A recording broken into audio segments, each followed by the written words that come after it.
Brother Eli Soriano, kasalukuyan palang nasa gitna ng kontrobersya. 3 taon na nakalilipas nang siya ay sampahan ng kasong pangahalay. Spiritual birthday. Pinapunta niya ako, kala ko naman bibigyan ako ng regalo. Ayun pala, yun ang regalo. Katulad din yung ginawa niya nung nakaraang taon.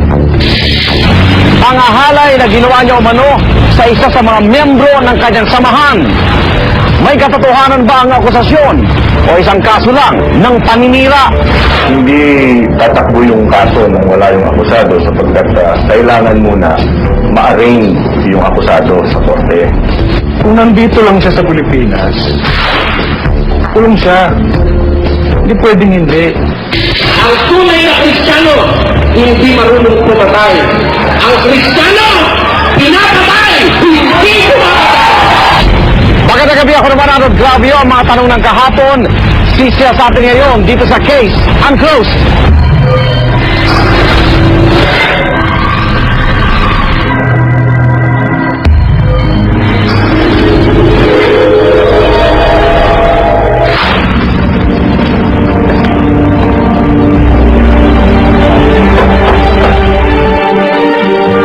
Hindi raw malilimutan ni Daniel Vergiano ang hapon ng May 17, taong 2000. Pinatawag daw siya ng leader ng relihiyong kanyang kinabibilangan.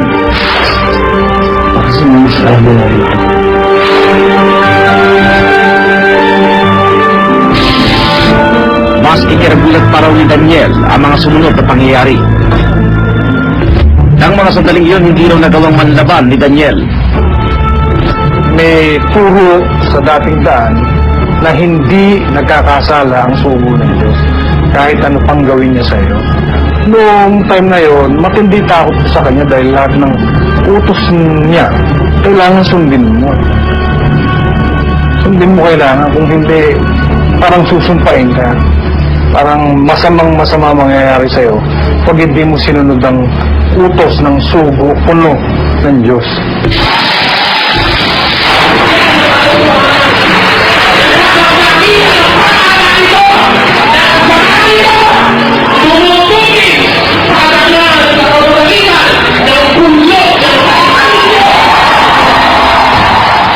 Ang itinuturo ni Daniel na nagsamantala sa kanya, ang leader ng ang dating daan, na si Brother Eliseo Eli Soriano. Sinikap namin kunin ang panig ng ang dating daan tungkol sa kaso ni Daniel. Pero matapos ang ilang beses ang pagpapadala namin ng sulat at pagtawag sa kanilang opisina, wala kaming nakuha sagot kung magpapaunlak ba sila ng panayam o hindi.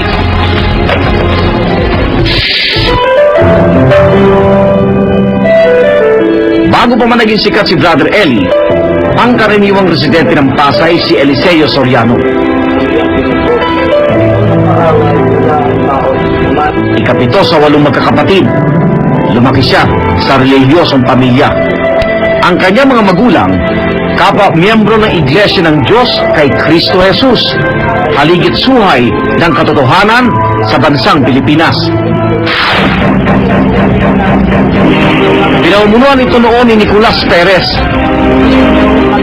Di naglaon na hikayat si Eli na maging miyembro ng Iglesia ng Diyos kay Kristo Jesus noong 1964. Imbis na magkolehiyo, pinili ni Eli na mag-aral ng Biblia.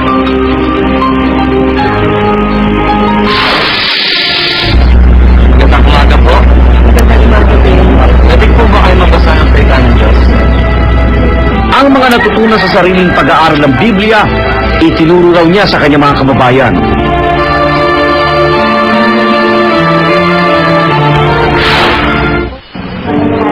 Nang pumanaw si Nicolas Perez noong May 19, 1975, si Brother Eli na ang nagmana ng kanyang pinamumunuan. Una itong tinawag na Iglesia ng Diyos kay Kristo Jesus, haligi at saliga ng katotohanan sa bansang Pilipinas. Ngunit nakilala sila sa pangalang Ang Dating Daan dahil sa ito ang naging titulo ng kanilang programa sa radyo at telebisyon. Hango raw ito sa Jeremiah 6:16 na nagsasabing hanapin ang dating daan dahil ito ang daan sa kabutihan.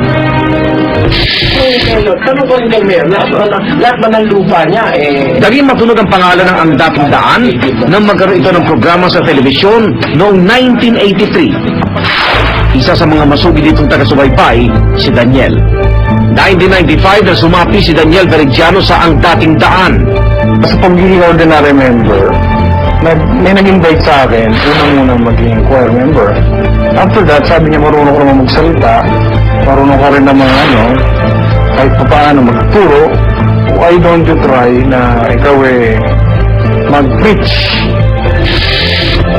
Doon na raw siya nagkaroon ng mahalagang tungkulin, gaya ng pagiging pangulo ng kanilang youth chapter, writer at editor ng Ang Dating Daan Magazine, at manager ng Ang Dating Daan Communications and Information Technology. Nag-aaral ako ng konti sa computer, sinubukan ko mag-suggest kay Daniel Razonon, magkaroon tayo ng attendance monitoring system, magkaroon tayo ng internet, magkaroon tayo ng database, sinubukan namin. Then after that, in-introduce niya ako kay Brother Eli Soriano na sinabi niya, ito pwede niyo pong magamit sa computer systems, etc. Pwede niyo rin maging secretary.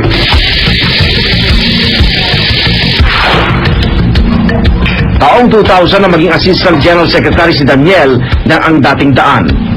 Nanirahan na siya sa ADD Convention Center sa Apalit, Pampanga.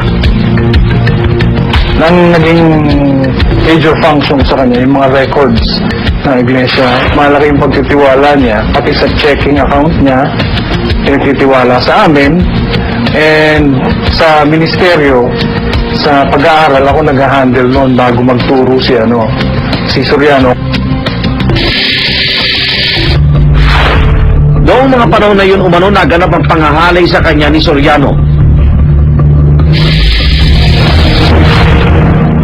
Naulit pa raw ito noong sumunod na taon. June 8, 2001, spiritual birthday ko. Pinapunta niya ako, ala ko naman, bibigyan ako ng regalo. Ayun pala, yun ang regalo. Katulad din yung ginawa niya nung nakaraang taon. Ayon kay Daniel, hindi pa rin niya nagawang manlaban.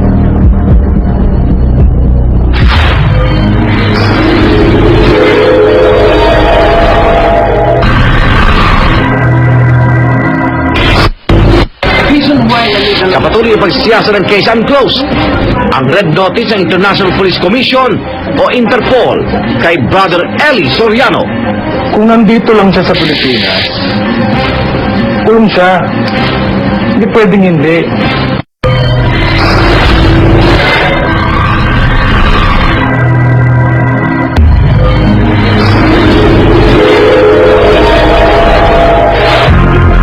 Taong 2004 nang magdesisyon si Daniel Veridiano na lisanin ang ADD Convention Center.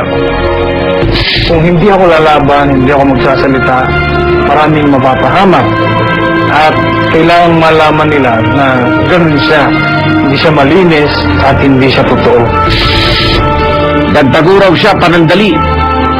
Binasa ni Daniel ang pananahimik noong September 2005. Nagbigay siya ng salaysay sa Office of the Provincial Prosecutor ng Pampanga tungkol sa umuling panlalapastangan sa kanya.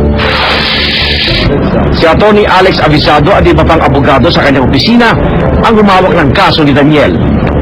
6 pro bono. May naglapit na kaibigan kung pwedeng tulungan because nga at that time tuliro si Daniel, hindi niya alam kung saan pupunta, wala din siyang pera na pangkuha ng abogado. 2 buwang matapos maghain ng reklamo si Daniel, naghain naman ng counter affidavit si Brother Eli Soriano sa Provincial Prosecutor ng San Fernando, Pampanga noong November 8, 2005. Ayon kay Soriano, malisyoso at walang basihan ang akusasyon ni Daniel. Hindi na totoong naging Assistant General Secretary ng ADD si Daniel. Katunayan daw, si Daniel Veridiano pa ang kinasuhan ng rape ng ilang lalaking miyembro ng ADD. Ngunit sa mga dokumentong nakalap ng case unclosed, nalaman naming na-dismiss ang nasabing mga kaso noong taong 2006 dahil umano sa kawalan ng sapat na ebidensya. Naghain ng motion for reconsideration ang mga nagsampa ng kasong rape kay Veridiano. Hanggang ngayon ay pending o nakabimbing pa rin ang kaso dahil nagbitiw na raw sa tungkulin ng isa sa mga piskal na may hawak dito. Lahat ng akusasyong ito ay maring itinanggi ni Daniel. Siyempre, kailangan mauna yung bala nilang lumitaw para sirain ako ng todo. At kapag natuloy yung kaso, sasabihin daw, yan ang tao, walang hiya talaga. Dahil, yan ang rapist, yun ang gusto lang lumitaw eh. But God help me. Ang totoo, lilitawan totoo. Inilabas si Soriano ang umano'y sulat ni Daniel noong November 21, 2004, kung saan umamin daw itong ginawa niya ang nasabing pangahalay at pagwaldas ng pera ng samahan. Depensa ni Daniel Veridiano, hindi siya ang gumawa ng nasabing sulat. Kasi ganito, sa loob ng dating daan, sa amin yung sa grupo lang ni Brother Eli, uso ang gayahan ng sulat. Uso ang gayahan ng pirma. Pag wala ako, ginagaya nila yung pirma para makapag-transact sa bangko. Kaya, madaling sabihin ko na yung sulat na yun, sulat din nila. Idiniin din ni Brother Eli sa kanyang counter affidavit na wala siya sa ADD Convention Center sa Apalin, Pampanga noong mga panong sinasabi ni Daniel na naganap ang pangahalay. Nasa Biological Health Center umano siya sa Malate noong May 17, 2000. Araw na sinabi ni Daniel kung kailan naganap ang unang pangahalay sa kanya. Nasa isang restaurant naman daw siya sa Quezon Avenue noong June 8, 2001 para sa isang meeting. Dagdag pa ni Soriano, walang ibang nasa likod ng paglitaw ni Daniel kundi ang Iglesia ni Cristo. Kaya kasong perjury at libel ang sinampa ni Soriano laban kina Veridiano at Eranio Manalo, Executive Minister ng Iglesia ni Cristo. Pero inirekomenda ng Provincial Prosecutor ng Pampanga na si Jaime Umpa na kailangan itong isampa sa hiwalay na reklamo. Nang kumpirmahin namin ito sa opisina ng Provincial Prosecutor ng Pampanga, hindi raw formal na naisampa ni Soriano ang nasabing kaso. Sinikap namin kunin ang panig ng Iglesia ni Cristo pero tumanggi silang magbigay ng pahayag. Formal na naisampa ni Daniel sa Macabebe Regional Trial Court ang 2 pilang ng pangahalay laban kay Eli Soriano noong May 2, 2006. Paglabag sa Republic Act 8353 o ang Anti-Rape Law of 1997 ang isinampang kaso laban sa kanya. Matapos ang 6 na araw, nag-issue ng warrant of arrest si Judge Manuel Sianco laban kay Eli Soriano. 240,000 pesos ang itinakdang piyansa. Upon verification sa Bureau of Immigration, hanggang ngayon, wala pang record na pumasok ng bansa itong si Eli Soriano at ang last record na pag-alis niya is December 2005. Ayon sa Bureau of Immigration, December 14, 2005, sa flight PR501 ng Philippine Airlines na may biyaheng Singapore, ang huling tala kung saan lumabas ang pangalan ni Brother Eli. Kaya ayon sa mga abogado ni Daniel, imposible daw ang naiulat ng Manila Police District na sumuko si Brother Eli noong taong 2008 kay PO3 June Gumaru ng Pandacan Police. Si Gumaru umano ang nagproseso ng application ni Soriano para makapagpiyansa. Hindi daw niya ito ipinaalam sa kanyang supervisor, kaya't isinailalim si Gumaru sa investigasyon na dinindinig pa rin hanggang ngayon. May order of release din na inilabas ang Branch 26 ng Manila Regional Trial Court para kay Eli Soriano. Nakasaad ditong nakapagpiyansa siya ng 240,000 pesos at nakapirma rin dito si June Gumaru. Tinawag nga lang sa akin na meron ba susurrender sa akin. Kasi kaya pumunta ako sa City Hall. Tapos pagdating ko, wala namang naghintay ako, wala namang surrender. Wala naman si Eli Soriano. Hindi ko nakaharap. Dahil hindi mahagilap ng mga otoridad kung nasaan si Soriano mula taong 2006, nag-issue ng red notice ang International Police Commission o Interpol noong August 17, 2008. Ayon sa official website ng Interpol, ang red notice ay hindi international warrant of arrest. Layon daw nitong tulungan ng lokal na pulisya para hanapin ang isang akusado. Maaari siyang arestuin pansamantala at maisaayos ang extradition laban sa kanya. May nakuha opisyal na dokumento ang case and close na nasa Brazil umano si Soriano at isa ng permanenteng residente doon. Problema natin sa Brazil, wala tayong extradition treaty. Hindi katulad ng ibang bansa na mayroon funksyonan ng Pilipinas na extradition treaty, mabilis ang pagsasaulian ng mga fugitive. Sa Brazil, wala tayong ganong treaty. Kaya medyo nahihirapan tayo na maibalik si Ginong Soriano dito. Kung totoong nasa Brazil siya. Kaya hanggang ngayon, di umuusad ang kaso dahil mailap si Eli Soriano sa kamay ng batas. Hindi tatakbo yung kaso nang wala yung akusado sapagkat kailangan muna ma-arraign yung akusado sa korte. Kung nandito lang siya sa Pilipinas, kulong siya. Hindi pwedeng hindi.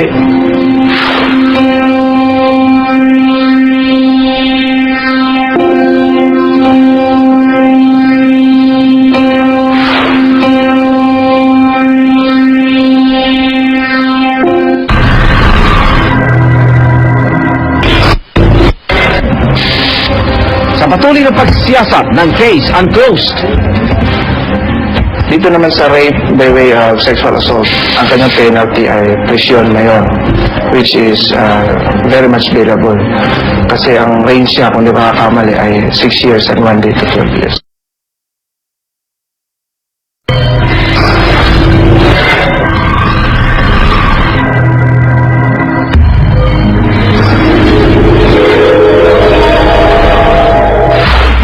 aktibong miyembro na ngayon si Daniel Veridiano ng Iglesia ni Cristo. Anong dahilan para magtagal pa ako ron? Ito lang nakaraang June 2, 2009, nakasilang pagdinig sa Macabebe Regional Trial Court sa kasong isinampan ni Daniel Veridiano. Ayon daw sa abogado ni Soriano si Atty. Alfredito Forteza, nasa ibang bansa si Brother Eli kaya hindi ito nakadalo. Dahil dito, nag-i-issue ng panibagong warrant of arrest ang presiding judge sa si Lucina Alpes Dayaon laban kay Soriano. Sa August 11 daw ang ikinakdang araw ng susunod na pagdinig. Ayon kay Atty. Dennis Pulma, dating presidente ng Men Opposed to Violence Against Women Everywhere o MOVE, ang unang anti-rape law sa Pilipinas ay tumukoy lamang sa rape by sexual intercourse. Ibig sabihin, babae ang biktima at lalaki ang salarin. Nagbago raw ang konseptong ito dahil sa Republic Act 8353 o ang Anti-Rape Law of 1997. Dahil nga sa 1997 na rape law, ngayon, legally, pwede na maging victim ang isang lalaki. Ang offender pwede maging kapwa lalaki or pwede maging babae. Kasi nakalagay naman doon, by any person. So, irrespective of whether that person is a man or a woman or male or female. Pero may batas man ngayon para sa mga lalaking biktima ng rape. Mas mababa naman daw ang parusa para sa sinumang napatunayang nagkasala rito. Dito naman sa rape by way of sexual assault, ang kanyang penalty ay prisyon mayor, which is very much bearable. Kasi ang range niya, kung di makakamali, ay 6 years and 1 day to 12 years. Bagamat naninindigan si Brother Eli Soriano na pawang kasinungalingan ang mga akusasyon laban sa kanya, ang kanyang paglitaw at pagharap sa kaso ang inaasahang magbibigay lalo ng linaw sa mga naiwang katanungan. Tandaan niyo palagi ang utos ng Panginoong Jesus. Ang tunay na Kristiyano, hindi marunong pumatay. Ang Kristiyano, pinapatay, hindi pumatay. Hanggang sa susunod na Huwebes, ako naman Arnold Clavio. Ang mga tanong ng kahapon, sisiya sa atin ngayon dito sa Case Unclosed. Kaya tayo sa kilometro, masasakot ka rin. At saka makikita mo,